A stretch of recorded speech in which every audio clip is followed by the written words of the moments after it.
1999. My alarm rang at 7 and I pressed snooze as usual.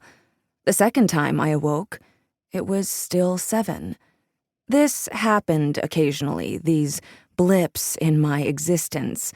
I got blank stares whenever I tried explaining them, so I didn't anymore. The feeling I had was that time wouldn't move. A second would refuse to pass as it usually did, and I would find myself trapped in a moment, unable to progress beyond a minute or two. My bathroom mirror, flecked white with toothpaste, reflected me to myself. Lines from the pillow were pressed into my cheek. I ran my fingers over the indentations.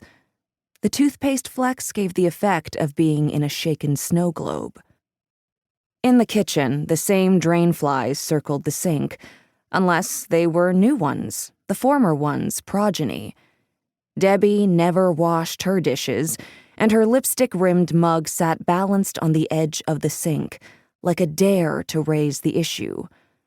Warily, I ate a piece of toast with blueberry jam. The toast crunched as it always had. Some jam got on my cheek, and in swiping it from my face, I removed some blush. Now there was a void in my coloring. I would have to redo the makeup, but it relieved me to see that the regular laws of physics continued to apply. Outside, I regarded my surroundings with suspicion, as though they were a dream I might wake up from. Like everyone, I had recently watched The Matrix. Would it be so bad to discover that life until now, or some portion of it, had been illusory, an advanced society's highly realistic simulation? It might actually be a relief. Downstairs, Mrs. Chin restocked the keychains of her souvenir shop. She was arguing with Mr. Peng, who owned the salon next door. Seeing me, they paused their quarrel.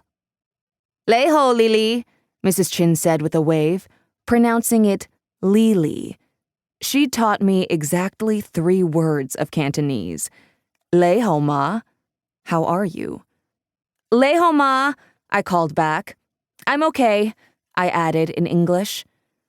Mrs. Chin's hair, newly permed, shimmered with auburn highlights, Mr. Peng's handiwork. From a plastic bag with a happy face on it, she pulled out a bun. The yeast smelled sweet. Did I want one? I shook my head. Not today. The bell on the cafe door gave its meek ring.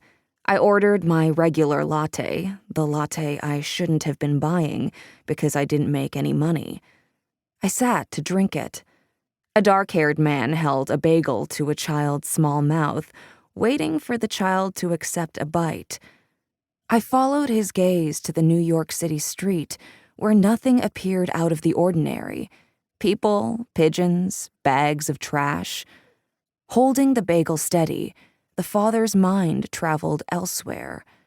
It was a look I remembered my mother wearing when I was a child, one I resented. How dare she think of anything but me? The father and child began to speak in another language I couldn't make out. Then the man turned, suddenly, catching me in my stare. I dropped my gaze, feeling my ears redden. There were the regular cafe sounds, the low rumble of milk being steamed, the crinkling of paper bags when pastries were slid in.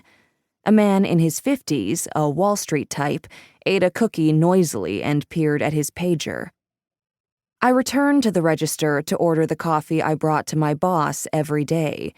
It was a dark roast stirred with 2 pink packets of Sweet and Low, made paler with half and half, until it was the color of Halle Berry, he'd instructed proudly on my first day, as if that wasn't a terrible thing to say.